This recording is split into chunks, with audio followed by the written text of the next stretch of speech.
Hello and welcome to Game 2 of the Winning Agenda's coverage of a Theros Beyond Death traditional draft. My name's Jesse Marshall. We had a successful round in round 1 where we managed to lean on some of our bombs in the first game, and then unfortunately for our opponent they multiplied 5 in Game 2.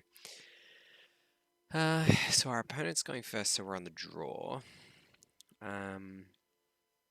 Always like to keep 2 landers. Particularly on camera, because it can lead to a pretty dull game.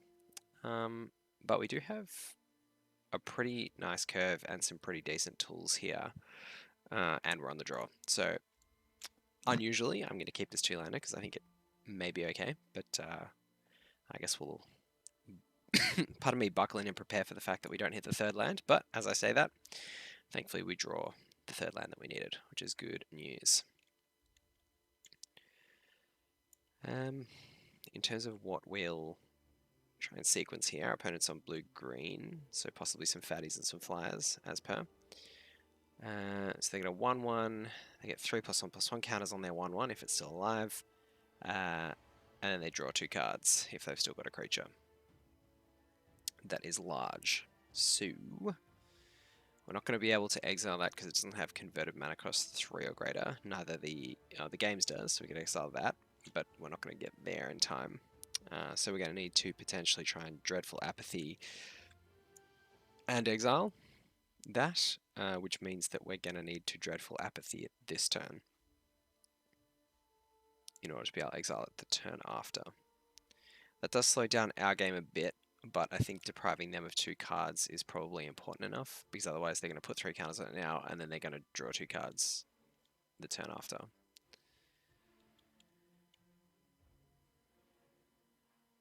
So let's hope that all of this works. Looks like it might. Okay. So I think we're going to get away with this. As we said, it's slowed down our game significantly, but we're going to be able to kill Kalaf anyway. I think this doesn't work on abilities, does it? Spells your opponent's cast, so that will work on... Our Elspeth Conquer's Death will work anyway, without us having to pay 2, because it's the ability that's targeting Kalaf rather than the spell itself. Eutropia, again, is spells targeting. So they're going to get a gold token now. Okay. So I think we probably want to kill Kalaf here. Although we don't have anything in the bin yet. Makes it a little less attractive. Maybe we'll play Heroes of the Revel. So they're stuck on 3 land as well, it's worth noting. So it's probably a good thing that we slowed down our game. Even though... sorry, it's probably that we slowed down our game in order to prevent them from drawing those extra cards, because it's kind of put a bit of a speed bump on them, which is nice. They still get up there with their gold token, but we're going to be able to... Okay, so it's got flying when an enchantment comes into play, that's right. So we'll block the Kalaf because we can get that back, the Heroes of the Revel, with our Elspeth Conquer's Death. So question is whether we want to kill the Witness or the Eutropia. So Eutropia only has flying when they've got constellations, so I think we probably just want to kill the regular flyer, and then hope we get another way to deal with Eutropia before she gets too out of hand. Yep, so I think we'll just go ahead and do that, and then we'll swing in with the Satyr since it can't block anyway.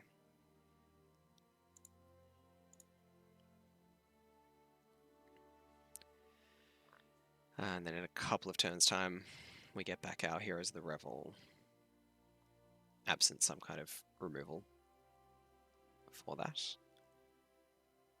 And in the meantime, looks hopefully, barring the 2-cost hexproof enchantment, looks like we will be able to deal with this Eutropia this turn.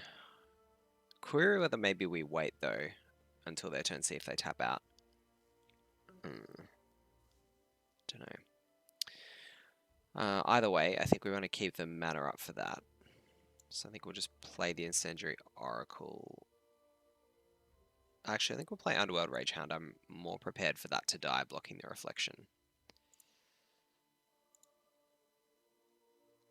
than the Oracle, which can actually be a little more useful at triggering our Furious Rise. Yeah, so now we can kill Eutropia in response to that. Put the land on the bottom, I think. Yep. Because we're going to get our 4/4 for the Furious Rise anyway from the Elspeth Conquer's Death. And they're not going to be able to exile our things in time. Oh, I should have realized that land was going to get milled anyway. That was probably a better thing to let get milled, but oh, look, so we've got 2 land milled anyway. So we'll block there.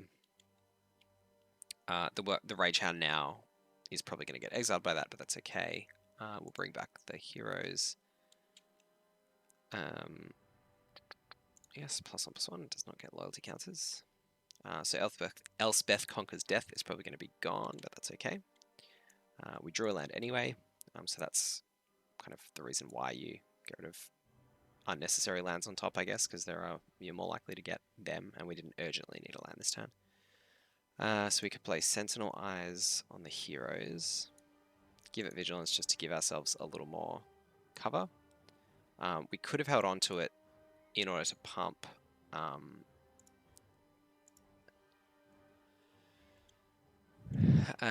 one of the other creatures up to 4 power. Oh, it didn't. It had Summoning Sickness anyway. That was quite the error. Oh, at least we got an extra damage, I suppose. But it would have been a lot better to give ourselves more damage next turn by using the hero's ability. That's a bit of a misplay. Okay, so we lost Elspeth Conquer's Death and the Rage Hound. Heroes of the Revel down to a 0/1, so we're going to have to rely on pumping the Oracle next turn in order to trigger our Furious Rise. But we're going to play this, thankfully we drew another mountain, because now we can play the Furious Rise, have 2 Furious Rises trigger because of the Incendiary Oracle. So we'll just go ahead and do that, which means we effectively draw 2 cards at the end of this turn. We will not be attacking. Or will we? Maybe we'll attack with this. It's a 2/3. Does not have Vigilance now. We'll just hang back on that. So we can revoke existence the Ichthyomorphosis, which is pretty handy. They get back Eutropia, presumably. Yep. I could have got back Nylea's Forerunner, I suppose. But they must be backing themselves to get in and kill us with the Eutropia in time, I suppose. Probably fair enough. Flying is kind of probably more handy for them at this stage than Trample. So they may still have some relevant cards in hand here. So we'll just give this a go. Targeting the Ichthyomorphosis.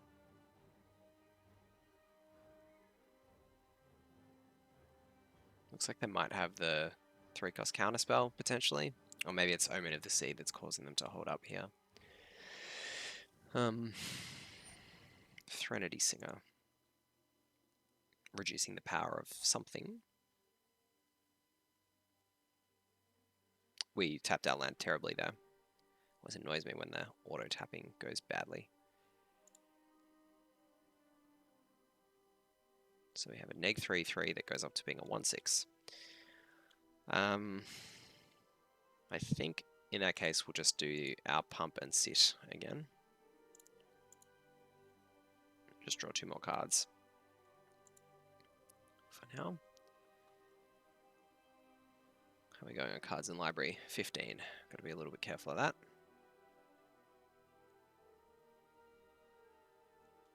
Because that is not a May, but we can sacrifice enchantments to this.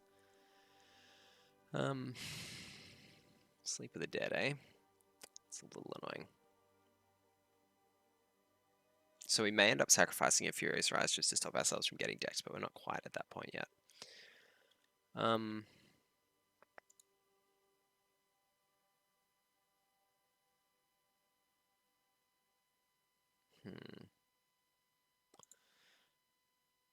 I guess we'll block Eutropia and just cop whatever enchantment they might have. Nope, nothing. Okay.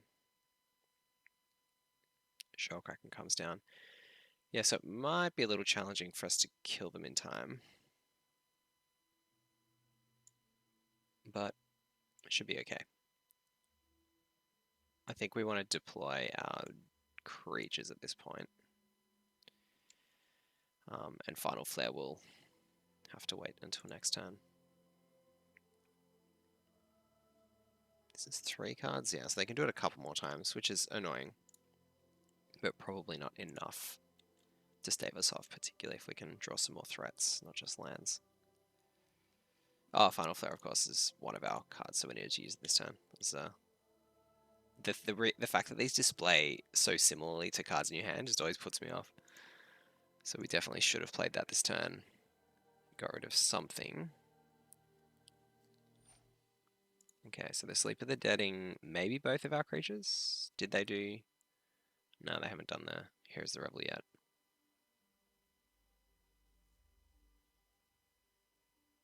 Okay, so we're going to get back the heroes next turn.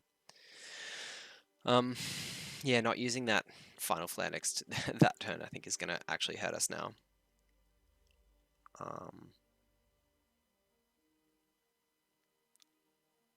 So we go to 2. That's a lot of damage that we didn't need to take if we'd had a dead Shoalkraken instead of a Stampede Rider on the board. At least we're not dead this turn. I think we'll play... Is this exiled? Can't recall. Because if it is, then... Anyway, we'll play Ox on the presumption that it's exiled and we're not going to discard it. Yep. Okay. Now we'll attack and we'll hope that they don't have a pump spell for the Threnody Singer, I suppose.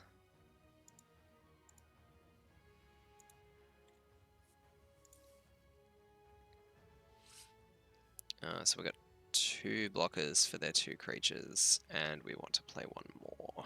Do we want to play the Stampede Rider and keep up the Indomitable Will? Probably. Or do we want to play the Maze Warden for a bigger threat? We'll play the Maze Warden because it's going to go. Again, we don't want to be randomly losing cards for no reason again. So there's going to be 2 more cards off the top. A Mountain and an Omen of the Forge. Which unfortunately doesn't kill Threnody Singer.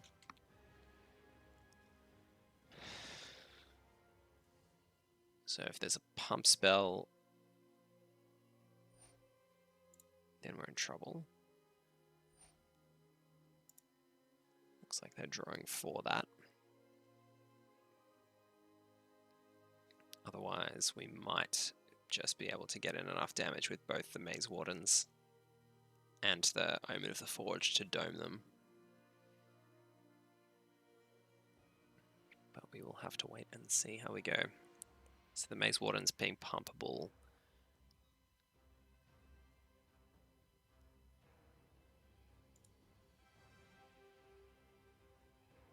And the potential to dome them with the Omen of the Forge with 3 blockers here. So they block heroes, Maze Warden, now 4 blockers, and the Ox. So we get Stampede Rider and 2 little dudes through. It's only 5. 6 if we pump with Indomitable Will. It's probably not going to be enough here. So we're going to need to find a way to kill something. So if we kill a blocker, I think we get more through that way, instead of relying on the Omen of the Forge to dome them with.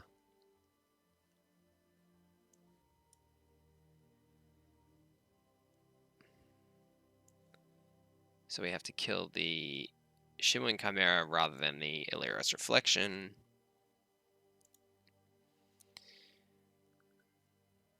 We can target our heroes to pump all our creatures, and that should be enough.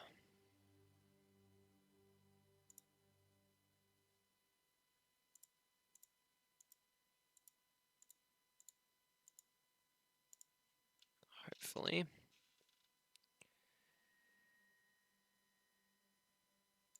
So we'll go to blockers.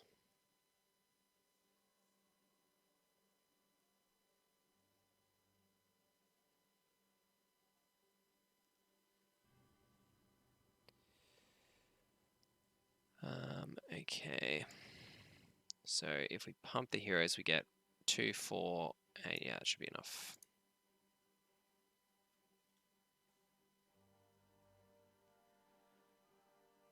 Sweet. Well, thank you for watching. Despite muppeting a little bit on the final flare that then got exiled, we managed to just get there on 1 life. So, I don't know why I said thanks for watching. Of course, we've got game 2 and hopefully not game 3 to go. Now, Transcendent Envoy, or Envoy, as the case may be, not so good as a blocker. We're probably not going to end up going quite as wide as we did in that game in too many games. So I still don't think Phalanx Tactics is the way to go. Don't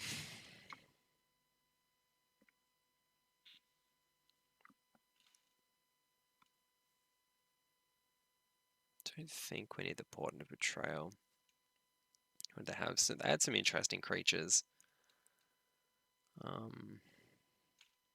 Quite a lot of flyers, which is the reason I'm thinking Transcendent Envoy might be one to bring in. How aggressive were they? So they have a few Illyrioses. Anything that we can use to particular? We can't see the exile pile. It's pretty annoying.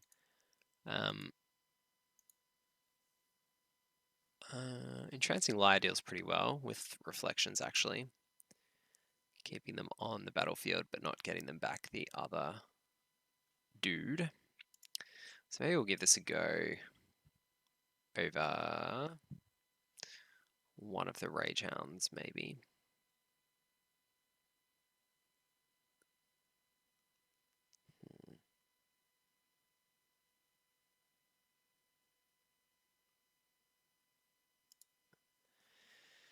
Yeah, I think having another way to deal with the flyers is probably going to be good. And again, I do want to bring in, like I keep considering bringing in Thrill of Possibility, but I just think having the 2 Fateful, pardon me, sorry, the 2, what's the 3-cost enchantment called? Furious Rise. Having the 2 Furious Rise probably means that it's unnecessary. So we'll definitely mulligan this, even though our opponent's going first, because keeping 2 landers is fine when you've got quite a few 3 drops, but keeping 1 landers when you have a 4, 5, and 6 drops is probably not where you want to be at. Mulligan that into a 0 lander. So it looks like we're going to 5 this time around. And this is a decent 5 at least. So we'll keep that. Put away, I think, we'll keep Furious Rise to get ourselves back in the game. I think we'll keep Stampede Rider because it blocks a little better than the others. I think we'll put away the Rage Hound and one of the land. And keep the others. Even though it means that we haven't got 3 land guaranteed, it's just like if you keep 3 land and 2 spells and then just draw land, you feel so terrible. And we've drawn our 3rd land here, which is good.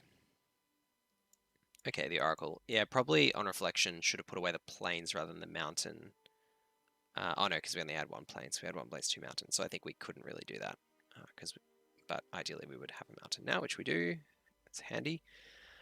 So possibly play...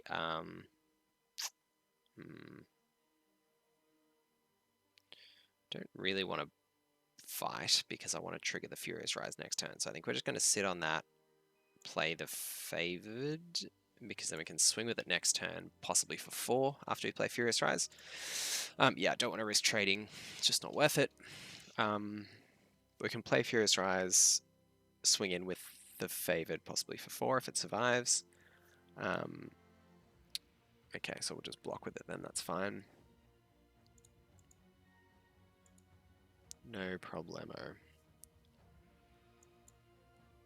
This way, we can go Furious Rise. Sentinel Eyes is mana efficient, and probably right here because then it saves us 2 mana, so if we draw a land, next turn we can still trigger Furious Rise and play Stampede Rider. So that seems okay. We still won't be, obviously, blocking their reflection here. Hilarious is a good card. Okay, so it looks like we're not triggering that Furious Rise off the Oracle, but I think I'll still block here because we can get the Sentinel Eyes into the bin at least.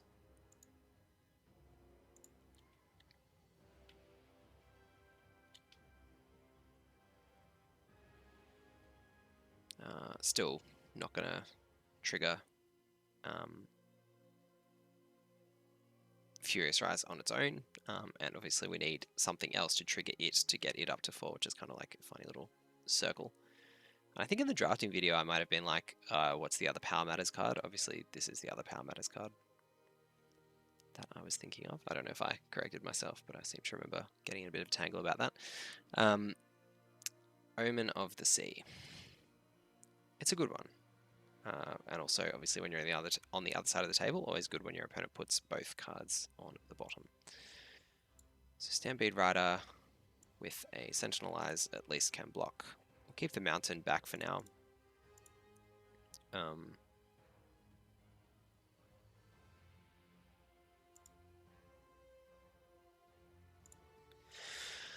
Purely because there's not really much downside to doing that at this point. Just representing cards in hand is always nice.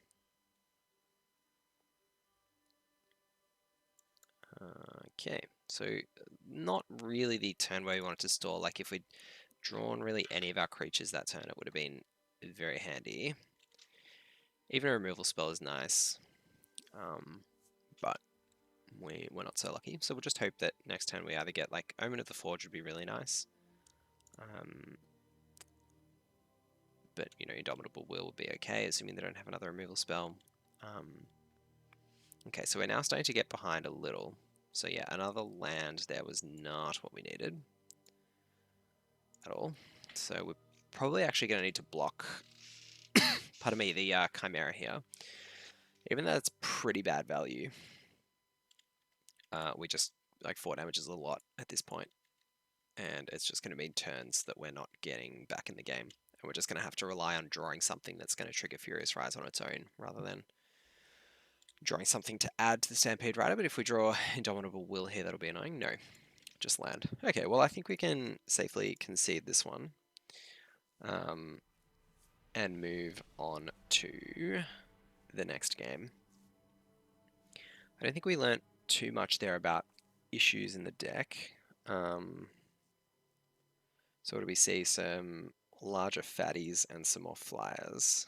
A lot of ichthyomorphoses and Omen of the Sea. So ichthyomorphosis, Phalanx Tactics is okay against it because at least you can make your creatures do something. Revelers doesn't interact with it. Transcendent Envoy doesn't interact with it. Yeah, I don't think we really have any sideboard ways to deal with that as a removal option. Portent of Betrayal could be better against a deck like theirs because they're playing a smaller number of fatties. But I still don't think it's better than most of the cards that we have in here. Not worth disturbing our curve for.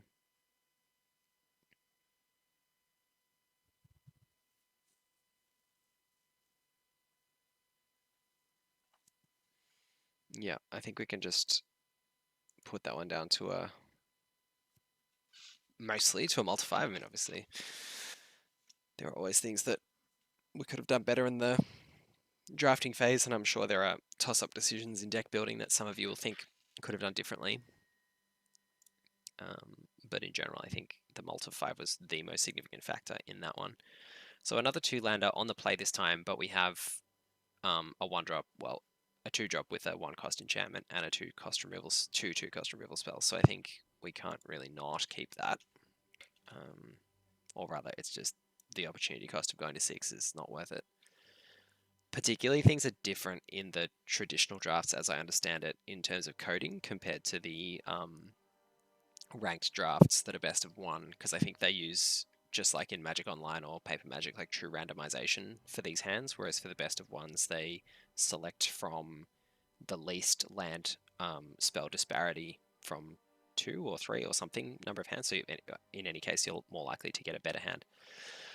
So mulling to 6, the upshot of that is that mulling to 6 is worse in this format than it is in those, because it's more likely that you will get those outlier 7 landers even when you mulligan, or 0 landers. Alright, so we got in. Playing Centralize was like a tad risky. They could have had the unsummon, but I think since we were on the beatdown, it was probably right. So we've got the Revoke Existence to get rid of the Ethiomorphosis, which is nice. So we'll let that resolve. We'll get rid of the removal. Being able to unremoval their removal is kind of sweet. Pardon me. A bit of a tickle in my throat. And then we'll get in there for 4.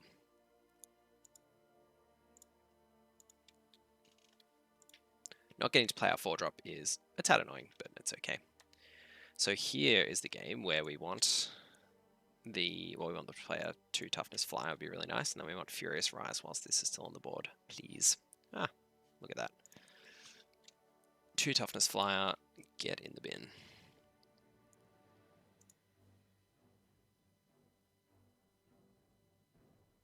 And another removal spell is not a bad thing to have, because hopefully we'll be able to get in for 7 next turn if this can deal with whatever blocker they're able to put down. In fact, we'll be able to get in for 8 and finish the game with the Maze Warden because of its pump ability. So let's hope that they have a 5-cost blocker with 3 toughness. Ooh, so close. It's very unfortunate, isn't it?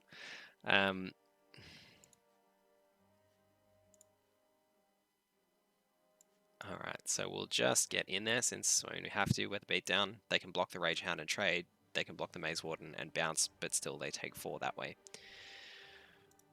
Either result is not particularly attractive for them. In fact, if they don't block they have to block the Maze Warden, otherwise they die to our Fateful End. Which means that we still have 2 attackers next turn. So we'll hold on to the Fateful End to either use as a removal spell for their other blocker, or to dome them next turn if we need to. Okay, well, we're not going to be using it for that other blocker. It's another Illyrios piece of annoyingness, so we'll just rely on our Omen of the Forge to try and keep us in this, or keep us, rather, finish this for us. Getting rid of those 2 is very nice. Scry 2 is certainly an underrated ability. Okay, so pass to our turn. Entrancing Lyre. And then tap down the Witness will work. But this is, I guess, a good example of when this card is not too bad. Having more removal is sweet. So they're only going to take 3 because they're going to block with the Illyrios reflection. Because now we're tapped out. They're going to block the Rage Hound and we can't pump the Maze Warden. But I think that's probably still the right way to play it. I mean, we could have tapped down the reflection, but then they block the other way, but they lose the Witness. Yeah, maybe that's better, because they still have to block the 4-power guy, and they don't get the Illyrios to block this turn.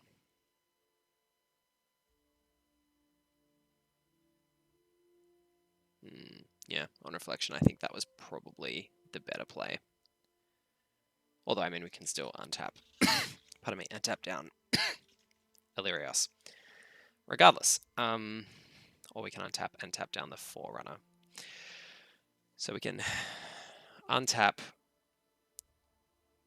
Oh, I mean, they've only got 1 green up, so we're just going to Fateful End them, so it doesn't even matter. But we'll take the action to untap anyway, just in case something goes wrong.